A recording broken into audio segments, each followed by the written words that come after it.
வரப்பே தலையாணி ஓ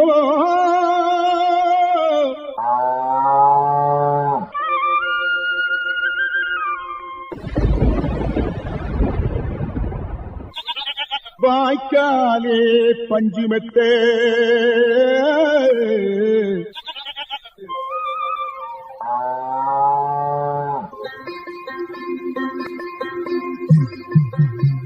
இருப்பது இந்திய அரசின் வேளாண்மை கூட்டுறவு மற்றும் உழவர் நலன் அமைச்சகம் வழங்கும் கிசான் பாணி. இது உழவர் பெருமக்களுக்கான வேளாண் வானொலி.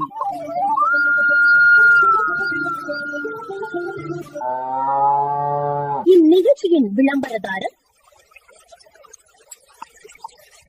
இந்திய அரசின் வேளாண்மை கூட்டுறவு மற்றும் உழவர் நலத்துறை.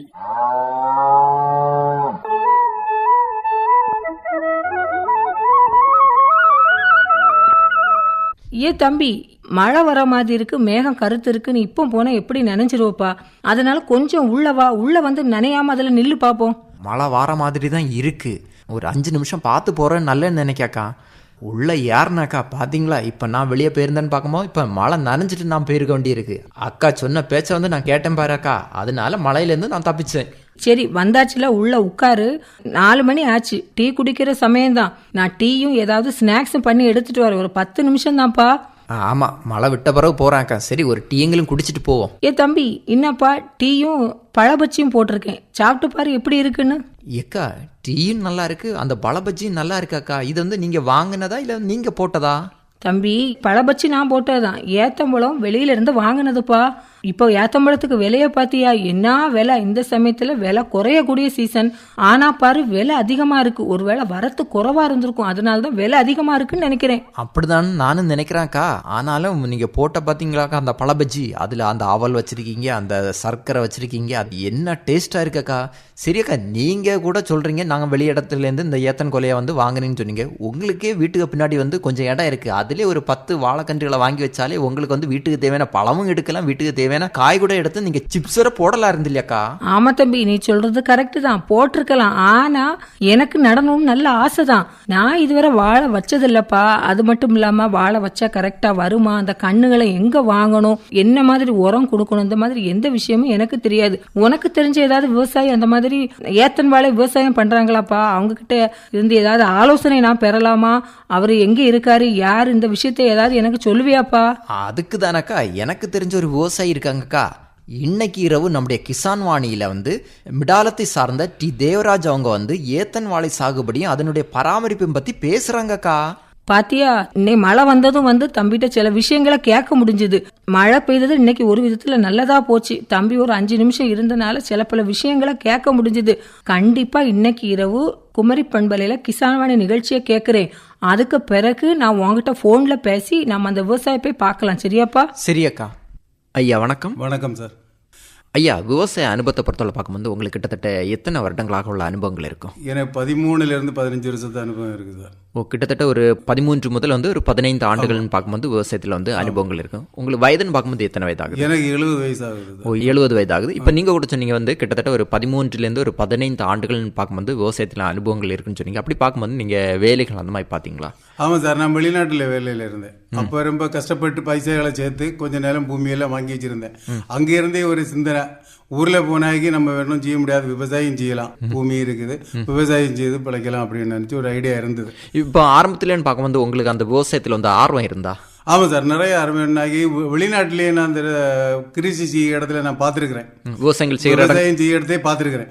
அவங்க செய்கிற அளவில் நம்ம செய்ய முடியாமல் இருந்தாலும் நம்ம எங்கே இருக்க பொருளாதாரத்துக்கு நம்ம எங்கே செய்யலாம் அப்படின்னு ஒரு ஐடியாவில் நான் தொடங்குறேன். அப்படி பார்க்கும்போது நீங்கள் வந்து எந்த மாதிரி பயிர்கள் வந்து நீங்கள் வந்து சாகுபடி செய்கிறீங்க? நம்ம ஊரில் வந்து முன்னால் மிளகு செடி அது இதெல்லாம் வச்சுருந்தாங்க சார். இப்போ அந்த அளவில் செய்ய முடியாது. அதனால நான் வாழை தான் வச்சிருக்கிறேன். வாழையிலையும் பல ரகப்பட்ட வாழை வச்சுருக்கேன். அதில் ஏத்தம் வந்து மெயினாக வச்சிருக்கிறேன். ஏன்னா சீக்கிரமாக எனக்கு அனுபவம் கிடைக்கும். இப்போ நீங்கள் கூட சொன்னீங்க வந்து பலதரப்புப்பட்ட வாழைகள் வந்து சாகுபடி செய்றீங்கன்னு சொன்னீங்க. அப்படி பார்க்கும்போது எந்த மாதிரி ரக வாழைகள் வந்து நீங்க இப்போதைக்கு சாகுபடி செய்றீங்க? இப்போ எனக்கு செவ்வாழை வச்சிருக்கிறேன் சார், பாளையங்கோட்டான்னு சொல்லுவோம். ஏத்தன் வந்து கொஞ்சம் அதிகமாக வச்சிருக்கிறேன். அப்படி ஒவ்வொன்றும் தனித்தனி ஏரியாவில் வச்சிருக்கிறேன். சேத்துமி கலப்படம் இல்லாமல் அப்படியே தனித்தனி ஏரியாவில் வச்சிருக்கிறேன். இது வந்து நீங்க வந்து சொந்த நிலங்களா இல்ல வந்து குத்தகை எடுத்து அந்த மாதிரி பண்றீங்க? இது எனக்கு சொந்த நிலம் சார், எல்லாமே சொந்த நிலம். சொந்த நிலம் தான் பண்றீங்க. இப்போ வந்து பல தரப்பு வாழைன்னு பார்க்கும்போது அதிக அளவில் பார்க்கும்போது நீங்க வந்து ஏத்தன் வாழை தான் வந்து அதிக அளவில் வந்து சாகுபடி செய்றீங்க. இப்போ இந்த கன்று தேர்வு பொறுத்தவரை பார்க்கும்போது நீங்க எங்க இருந்து தேர்வு செய்து எடுக்கிறீங்க? சார் கன்று தேர்வு முதல்ல வந்து ஒரு பையன் வந்து எனக்கு இறக்கி தந்தான் வாழை. வேற வேற இடத்துல வச்சு அதை மாற்றி மாற்றி ஒவ்வொரு இடத்துக்கும் கொண்டு வருவேன். அதுல கன்று தேர்வு உண்மையிலேயே அது முக்கியமான இடம். ஒன்று ஒரே அளவா இருக்கணும், ஏன்னாக்கி ஒரே பருவத்தில் நமக்கு அறுவடை கிடைக்கும். அடுத்தது நடும்போகும் குழி கொஞ்சம் ஆழமா எடுத்தா 1.5 அடி ஆழம் ரவுண்டு அப்படி எடுத்தாக்கி நமக்கு பின்னால அதுக்குள்ள மண் போடுதல் கொஞ்சம் குறைவா இருக்கு. இப்போ நீங்க கூட சொன்னீங்க வந்து ஆரம்பத்தில் பார்க்கும்போது இந்த கண்டு தேர்வு தான் வந்து முக்கியம்னு சொன்னீங்க. அப்படி பார்க்கும்போது நீங்க வந்து வெளி வியாபாரிகிட்ட அந்த கண்டுகள் தேர்வு செய்யணும்னு பார்க்கும்போது ஒரே அளவுக்கு ஒரே சைஸு கிடைக்க வாய்ப்பு இருக்குமா? பைசா கூடுதல் கொடுத்தா ஒரே அளவுக்கு தருவாங்க சார். ஏன்னாக்கி நம்ம பேரம் பேசினாக்கி நிச்சயமா அவங்க கலப்படம் செய்வாங்க ஓப்பனா. அதனால பைசா கேட்க அளவு சரியாப்பா தாரேன் அப்படின்னு சொன்னாக்கி தருவாங்க. அது ஒரு கன்றினுடைய விலைன்னு பார்க்கும்போது எவ்வளவு ரூபா கொடுத்து வாங்குறீங்க? இப்போ ஒரு கண்டுக்கு விலை 11 ரூபா வரை இருக்கு சார். ஒரு கன்றினுடைய வந்து கொண்டு தந்துடும், தோட்டத்துக்கு பக்கத்துல தந்துடும். 11 ரூபா வரை இருக்குது. அதுல மெயினா நடும்போ மருந்துல முக்கி அதை காய வச்சு அதுக்கப்புறம் நடணும். சரி, இப்போ ஆரம்பத்தில் வந்து நீங்கள் அந்த கண்டு தேர்வு செய்தாச்சு. அடுத்து அந்த நிலத்தை பண்படுத்தணும்னு பார்க்கும்போது நீங்கள் அந்த நிலத்தை வந்து எப்படி பண்படுத்துறீங்க? இப்போ வந்து நீங்கள் வந்து அது வந்து இயந்திரம் மூலம் அதை வந்து நிலத்தை வந்து பண்படுத்துறா இல்லை அதை ஆள் விட்டு நீங்கள் வந்து அதை வந்து நிலத்தை வந்து அது 2 விதத்தில் சார். அந்த மண் இருக்கிய இடத்த பொறுத்து வேற விருஷங்கள் இருந்தேன்னா நம்ம வந்து எந்திரங்களை வச்சு கொஞ்சம் கஷ்டம். தென்னை இருக்குது, வேற மரங்கள் இல்லைன்னா தென்னைக்கு நல்லது அந்த எந்திரத்தை வச்சு கிளைச்சா. இல்ல ஆளை வச்சு தான் செய்யணும். ஆளை வச்சு செய்தாச்சு வருஷந்தோறும் கிளைக்கணும். எந்திரத்தை வச்சு செய்தாக்கி 2 வருஷத்துக்கு 3 வருஷத்துக்கு ஒருக்கா செய்தா போதும். ரொம்ப ஆழமா இருக்கிறனால நமக்கு அது பிரயோஜனமா இருக்கு. இப்போ இந்த ஏத்தன் வாழை நீங்க வந்து சாகுபடி செய்யணும்னு பார்க்கும்போது அது வந்து வயல் பகுதியில் சாகுபடி செய்றீங்களா இல்லை வந்து கரை பகுதிகளில் சாகுபடி செய்றீங்களா? நான் கரையில தான் செய்வேன் சார். எனக்கு சொந்த பூமியானதுல கரையில இருக்கு, தண்ணி வசதியும் இருக்குது. வைகைச்சிபி மோட்டர் வச்சிருக்கிறேன். இப்போ ஒன்றும் தண்ணி கிடைக்கும், அதுல நான் அந்த அளவு வச்சுக்கிட்டு. இப்போ வந்து ஏத்தன் வாழை சாகுபடி செய்யணும்னு பார்க்கும்போது என்ன அளவில் வந்து நம்ம இடைவெளி கொடுத்து நட வேண்டிய இருக்கும்? இடைவெளி வந்து மினிமம் 6ல இருந்து 7 அடி வரை கிடைச்சா நல்லது. இப்போ வயல் அடியவங்க பாட்டத்துக்கு எடுத்திருப்பாங்க 5 அடி அப்படிதான் நெருக்க வராது. இலை எவ்வளவு தூரம் விரிச்சலா போய் நகருதோ அதுக்கு தகுந்த சக்தியா இருக்கும் சார். இது பார்க்கும்போது நீங்க ஆரம்பத்தில் அந்த மண் பரிசோதனை அந்த மாதிரி பண்ணிருக்கீங்களா? ஆமா சார், நான் 2 வருஷத்துக்கு முன்னாடி செய்திருக்கிறேன். இந்த வருஷம் செய்யணும்னு நினைச்சிருக்கிறேன். மண் பரிசோதனை செய்யறதுக்கு அவங்க அழகா சொல்லுவாங்க, இடைவெளி உள்ள இடத்துல இருக்கணும், கொஞ்சம் மண்ணை மாற்றிட்டு அந்த மண்ணை எடுத்து நம்ம 1 கிலோ 1.5 கிலோ அளவில் கொண்டு போனாக்கி அவங்க இது பண்ணி தருவாங்க. இப்போ மண் பரிசோதனை பார்க்கும்போது நம்ம வந்து ஒரு மண் தேர்வு செய்யணும் பார்க்கும்போது எந்த மாதிரி இடத்த வந்து நீங்க தேர்வு செய்து எடுக்கிறீங்க? நல்ல சூரிய ஒளி படிய இடத்த பார்த்து எடுப்பேன். வேற அதுக்கு பக்கத்தில் மரம் ஒன்றும் இல்லாத இடத்துல நல்ல சூரிய ஒளி வெட்டமாக உள்ள இடத்துல இருந்து கொஞ்சம் மண்ணை மாற்றிட்டு மேல் மண்ணை எடுத்துட்டு கொஞ்சம் ஆழத்துக்கு எடுத்து கொண்டு போவேன். சரி, இந்த மண்ணை வந்து நீங்க பரிசோதனை கொடுக்கணும்னு பார்க்கும்போது உங்களுக்கு அந்த முடிவுகள் பார்க்கும்போது எத்தனை நாள் பிறகு வந்து உங்களுக்கு அந்த முடிவுகள் எப்படி தெரிய வாய்ப்பு? 3-4 நாளையில தந்துடுவாங்க சார், உடனே தராங்க. அதுக்கு வந்து மண்வள அட்டை வச்சிருக்கீங்க? அது எனக்கு இருக்குது. அந்த மண்ணில் வந்து ஏதாவது வந்து ஊட்டச்சத்துக்கள் குறைபாடு இருந்தேன்னு பார்க்கும்போது அதை வந்து நீங்க நிவர்த்தி செய்றீங்க. ஆமா, அதுக்கு அவங்க ரெக்கமெண்டேஷன் செய்வாங்க, என்னது செய்யுங்க அப்படின்னா நம்ம அதுக்கு இது பண்ணுவோம். இப்போ அந்த கன்றுகள் வந்து நம்ம அந்த மண்ணில் புதைச்சு வைக்கணும்னு பார்க்கும்போது என்ன அளவில் அந்த கலங்கை வந்து நம்ம மண்ணில் புதைச்சு வைக்க வேண்டியிருக்கும்? கண்ணு வந்து சார் ஏத்தம்பளையை பொறுத்த அளவில் வந்து அந்த கண்ணுக்கு வந்து மடி மட்டம் வேர் மட்டம் இருக்குல்ல அந்த அளவு புதைச்சி வச்சா போதும். புதைச்சி வச்சுட்டு அடுத்தது நம்ம ஒரு 40-45 நாள் 15 நாளிலே இலை வந்துடும். ஒரு 30-45 நாளைக்குள்ள பக்கவாட்டு மண்ணை மாற்றுவோம். பக்கவாட்டு மண்ணை மாட்டிட்டு தொழு உரம் தலைச்சத்து அப்படியே போட்டு நம்ம பருவம் செய்தாங்கன்னா படபடா ஏறி வந்துடும். அப்போ நீங்கள் வந்து முழுக்க வந்து இயற்கை முறையில் தான் வந்து விவசாயம் செய்யணும்? ஆமாம் சார், இயற்கை முறையில் தான். கூடுதலும் சாணம், அடுத்தது தலை, அதுக்கு எனக்கு வேற மரங்கள் இருக்குது வேற தோட்டத்தில், அதில் சரிகளை எல்லாம் கொண்டு அங்கே போட்டோம். இப்போ ஏத்தன் வாழையை பொறுத்தவரை பார்க்கும்போது இது வந்து எத்தனை மாதத்தை பயிர் சார்? 10 மாதம் தான். அதாவது ஒரு வாழை 22 இருந்து 24 இலைக்குள்ள கொலை வரும். அடுத்தது 3 மாதம் 100 நாளையில நம்ம கொலை வெட்டி எடுத்துடலாம். இது நீங்க ஆரம்பத்தில் அந்த நிலத்துல அந்த ஊடு பயிர்கள் அந்த மாதிரி சாகுபடி செய்யுங்களா? ஆமா, செய்யலாம். எந்த மாதிரி ஊடு பயிர் வந்து நீங்க சாகுபடி செய்றீங்க? நான் அந்த மூட்டிலேயே வந்து பயர் செய்திருக்கிறேன் சார், வெள்ளரி போட்டிருக்கிறேன். ஏன்னா அந்த குழி வந்து பெருசா இருக்கிறதுனால நம்ம அந்த பயர் எல்லாம் 30-40 நாளையில எல்லாம் காய்க்க தொடங்கும். அது 50-55 நாளையில நமக்கு பலன் கிடைக்கும். அதே பிடிங்கி அதுக்கு தலைச்சத்தா போட்டுடலாம். வெள்ளரியும் அப்படிதான் 40வது நாள் 41வது நாள் காய் பறிக்கலாம். முதல்ல உரம் போட்டு நம்ம கரெக்டா செய்தோம்னா அதையே அதை சுத்தி அதுக்கப்புறம் அதை பிடிங்கி அதுக்கு மேலே உரமா போட்டுடலாம். சரி, இப்ப நீங்க வந்து ஊடு பயிராட்டு வந்து நீங்க அந்த வெள்ளரி ஆகட்டும் இந்த பயர் வகைகள் வந்து நீங்க சாகுபடி செய்யறேன்னு சொன்னீங்க. அப்படி பார்க்கும்போது இந்த வாழைக்குன்னு பார்க்கும்போது நம்ம அந்த வேலைகள் மண் அணைச்சு கொடுக்குற இந்த மாதிரி பார்க்கும்போது கொஞ்சம் சிரமம் இருக்க வாய்ப்பு இருக்கு இல்லையா? இல்ல சார், அந்த நேரத்தில் நம்ம மண் அணைக்க வேண்டிய அவசியம் வராது.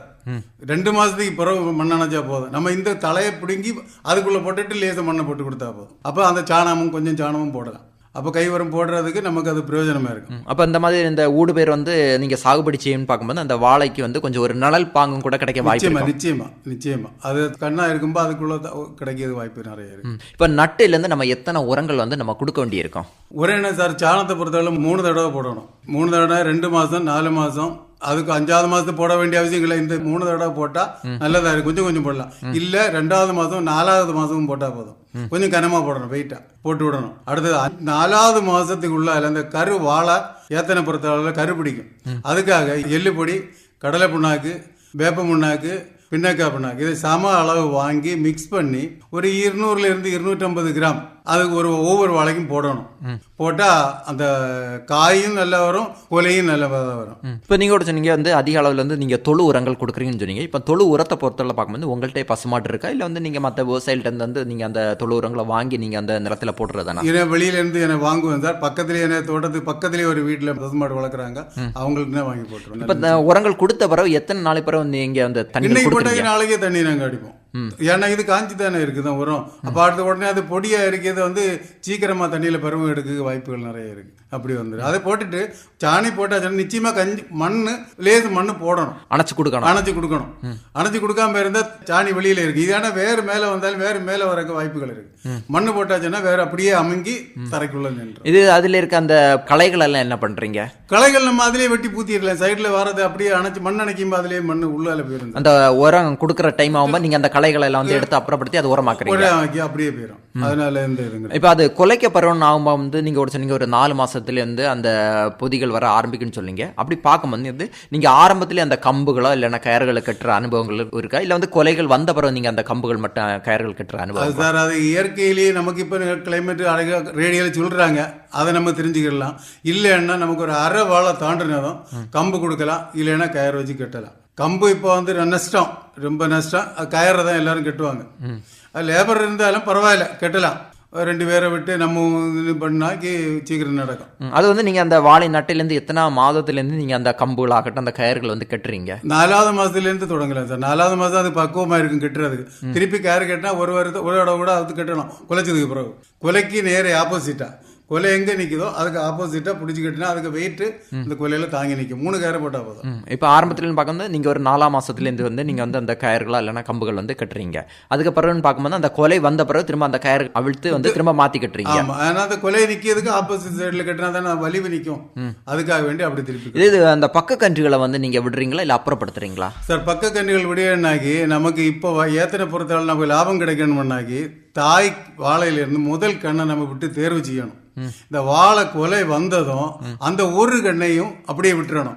மீதி கண்ணை கட் பண்ணி விடலாம். இந்த தாய் வாழை கொலை வெட்டுனதுக்கு அப்புறம் பக்க கன்றுகளை எடுத்து மாத்திடணும், தாய் கன்றையும் எடுத்து மாத்திடணும். திருப்பி இந்த மண்ணை கொஞ்சம் அகலப்படுத்திட்டு சீக்கிரமா பருவம் செய்தா 2 ஒரு வாழை ஒரு கொலை போடுறது 10 மாசம், 2 கொலை போடுறது 20 மாசம் ஆகும். மற்ற மாதிரி வேணும். அடுத்தது வேற கிளைய வேணா அது செய்யணும். இது ஒண்ணுமே செய்யண்டா. 16 மாசத்துல 2வது கொலையை வெட்டிடலாம். ஏத்தன் வாழையில வந்து அப்படி செய்யலாம். ஆனா இப்ப செய்ய மாட்டாங்க. ஆனா மெயின் காரணம் அந்த இடம் அவங்களுக்கு சொந்த பூமியா இருக்கணும். காரணம் பாட்டத்துக்கு எடுத்த என்ன அடுத்த இடம் தருவானா தரமாட்டானா அந்த ஒரு ஹோப் அவங்களுக்குள்ள ஒரு இது இருக்கும். சொந்த பூமியா இருந்தா கரெக்டா செய்யும். அப்ப என்ன சொல்றீங்கன்னு பார்க்கும்போது இப்ப வந்து ஒரு டைம் வந்து நீங்க வந்து ஏத்தன் வாழை சாகுபடின்னு செய்யணும் பார்க்கும்போது ஒரு 2 ஆண்டுகள் வந்து அந்த ஏத்தன் வாழை சாகுபடி செய்யலாம். அதுக்கப்புறம் வந்து நீங்க வந்து மாத்து பயிர்னு பார்க்கும்போது மாத்து வாழைகளை வந்து சாகுபடி செய்யறது நல்லது. அப்படி செய்தா நல்லது, பலன் கிடைக்கும். ஆனா திரும்ப வந்து ஒரே ரகத்தை வந்து நம்ம சாகுபடி செய்தன்னு பார்க்கும்போது அந்த பலன் பார்க்கும்போது ரொம்ப குறைவா கிடைக்க வாய்ப்பு நிச்சயமா கம்மியா தான் கிடைக்கும். ஏன்னா அதுக்குள்ள சக்திகள் கிடைக்காது. நம்ம என்னதான் போட்டாலும் சத்து கிடைக்காது. அதை மாற்றி வச்சா நல்லது. இப்ப இதே இது பார்க்கும்போது அந்த தார் வந்து அந்த பூ எத்தனை நாள் பிறகு நீங்க அதை ஒடிச்சு விடுறீங்க? மினிமம் 5 நாள் சார். 5ல இருந்து 6 நாளைக்கு ஒடிக்கலாம், பிரச்சனை கிடையாது. ரொம்ப நீட்டி விட்டாலும் அதுக்கு எனர்ஜி வேஸ்டா தான் போகும். இப்போ ஏத்தனை பொறுத்தவரை கூம்பு கூட அதுக்கு விலை கிடைக்குது நமக்கு. வேற வாழைகளை வாங்க மாட்டாங்க. ஒடிச்சு அழகா நல்ல பொரியல் வச்சாக்கி நல்லா இருக்கும். வாங்கி சாப்பிடியவங்களும் வாங்குவாங்க. நல்ல அது 5 நாள் அதுக்கு மேல விட்டா அந்த எனர்ஜி வேஸ்ட். இப்போ அந்த விளைச்சல்னு பார்க்கும்போது எத்தனை நாள் வரை ஆகும்? 3 மாசம் தான். 3 ஏத்தனை பொறுத்தவரை ஒரு 10 நாள் கூட நிக்கலாம். செவ்வாழை எல்லாம் 90-92க்கு பழுத்துரும். அடுத்தது ஏத்தனை பொறுத்தவரை 100 நாள் வரை நிற்கும். 100 நாள் காய் வெடிக்கும். அது அந்த நம்ம இங்கே பருவம் சிதிருக்கிறோம் பார்த்தீங்களா, அதனால காய் வெடிக்கும். காய் ஏத்தனை பொறுத்தல காய் வெடிக்கும், மேல் பாகத்தில் வெடிக்கும், நமக்கு தெரியாது. அது கண்ணுங்க அர்த்தமா. அதுக்கு இப்போ நமக்கு விவசாயத்தில் ஒரு கவர் தர்றாங்க, அதை அழகாக போட்டிருந்தா நமக்கு கலர் தெரியுது. அந்த உரை வெள்ளை கவரில் இருக்கும். அது நல்லது, நானும் உபயோகிச்சிருக்கிறேன். தந்தாங்க, எனக்கு ஃப்ரீயாக தான் தராங்க. அது வந்து நீங்கள் வந்து தோட்டக்கலை துறையிலேருந்து வாங்குறீங்க? ஆமாம், தோட்டக்கலையிலேருந்து தராங்க. அதை வாங்கி நம்ம போட்டால் ஈஸியாக இருக்குது. அந்த உரை நீங்கள் கட்டுறன்னு பார்க்கும்போது அந்த கொலை வந்ததுலேருந்து எத்தனை நாள் பிறகு நீங்கள் அந்த உரையை வந்து கட்டுறீங்க? 25 நாள், ஒரு மாதம் வரை, ஒரு மாதத்துக்கு பிறகு கட்டினா போதும். ஏன்னா அது வரை அந்த காய் வந்து நிமிர்ந்து நேரே வரணும். அதுக்கு முன்னாடிலேருந்து அது மடங்கிடும். அது வந்து ஒரு ஷேப்புக்கு வந்தது பிறகு நம்ம அந்த கவர் போடுறதுக்கு ஈஸியாக இருக்கும். அந்த இதுக்கு போட்டு ஈஸி, கட்டுறதுக்கு ஈஸி. அந்த உரை கட்டுறன்னு பார்க்கும்போது இப்போ நம்ம 2 சைடும் கட்டணுமா, இல்லை வந்து ஒரு சைடு கட்டினா போதும்? மேல் பக்கத்தை மட்டும், அது கீழே வராமல் இருக்கு, மேல் பக்கத்தை மட்டும் கட்டினா போதும். கீழே அழகா தெரியும், பல பார்க்க அழகா இருக்கு. அது அந்த கலர், அந்த வெள்ளை இருந்து பார்த்து இந்த மாதிரி உரைகள் கட்டணும்னு பார்க்கும்போது நம்ம அந்த பறவைகள் வந்து அந்த காய்களை வந்து சேதப்படுத்த இருக்க வாய்ப்பு இருக்கு. நிச்சயமா அது சேதப்படுத்த பழுத்திருந்தாலும் அதுக்கு டக்குன்னு தெரியாது. அதுவும் நமக்கு சேஃபா இருக்கு. இப்போ நீங்க கூட சொன்னீங்க வந்து இப்போ மேல் பகுதியில் வந்து அந்த காய்கள் வந்து வெடிப்புத்தன்மை இருக்குன்னு சொன்னீங்க. கீழேந்து பார்க்கும்போது நமக்கு அந்த வெடிப்புத்தன்மை இருக்கு தெரிய வாய்ப்பு இருக்குமா? ரொம்ப கஷ்டம் சார். இருந்தாலும் காய் வண்ணத்தை பொறுத்தவரை அந்த உருட்டு பார்க்கும்போது நமக்கு தெரியும். வரி நிமிந்து இருக்குன்னா ஓகே. ஏன்னா ஏத்தனை பொறுத்தவரை 90 நாள் ஆனது 85 நாளையும் வெட்டலாம். ஏன்னா தானே 10-20 கொலை சேர்ந்து கிடைக்கும்.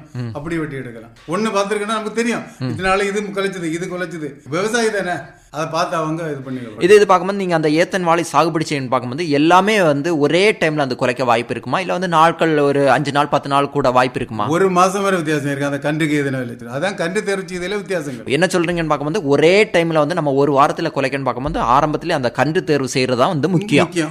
அதுதான் முக்கியம். ஒரு மாசம் வரை அடுத்த டைமுக்கு நமக்கு லேட் ஆகும். அதனால கன்று தேர்வு வரும். எப்படி இருந்தாலும் ஒரு மாதம் பிறகு இருக்கும். அதுக்கு என்ன, ஒரு தோட்டத்தில் இப்போ 300-400 வச்சிருந்தோம்னா 5-10 நிற்கும். அதை அப்படியே விட்டுட்டு அடுத்தது நட வச்சுக்கலாம்.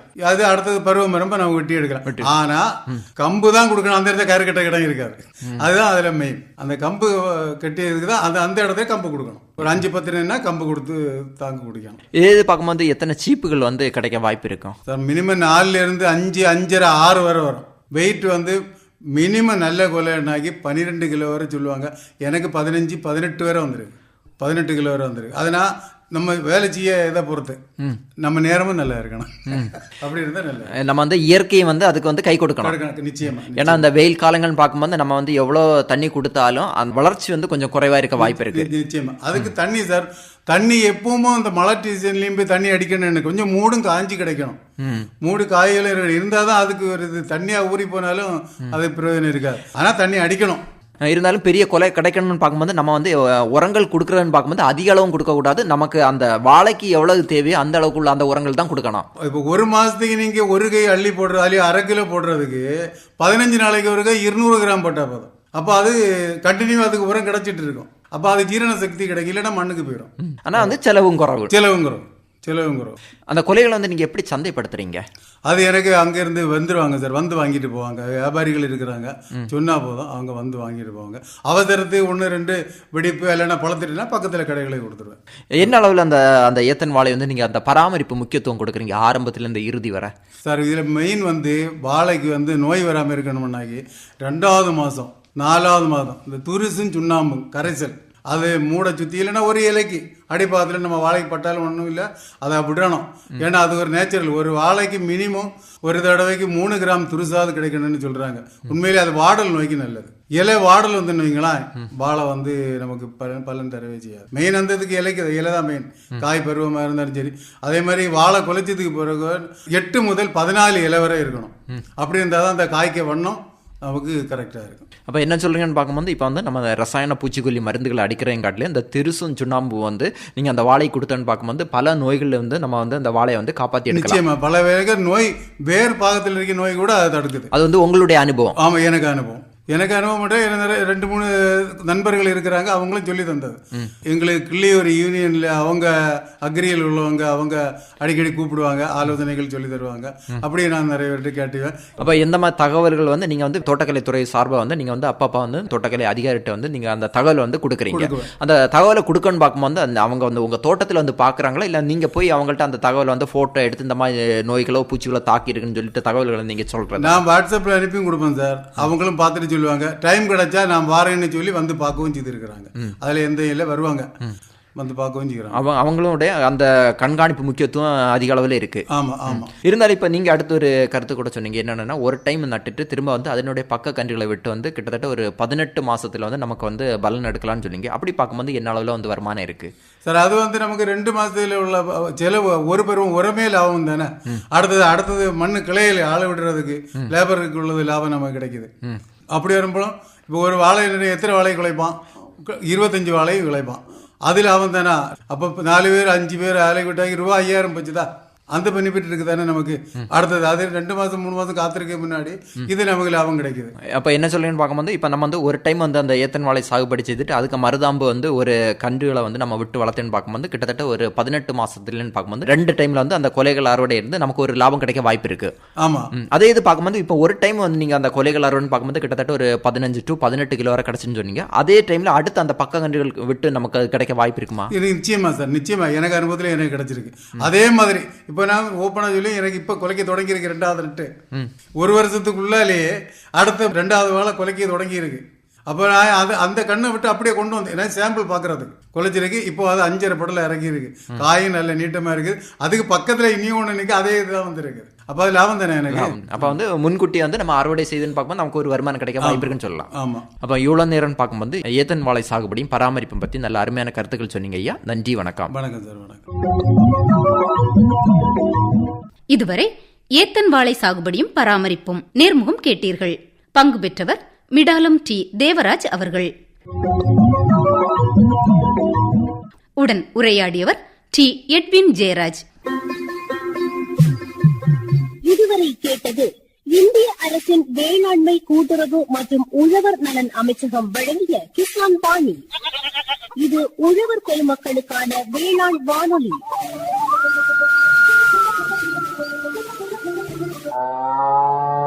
இந்நிகழ்ச்சியின் விளம்பரதாரர் இந்திய அரசின் வேளாண்மை கூட்டுறவு மற்றும் உழவர் நலத்துறை.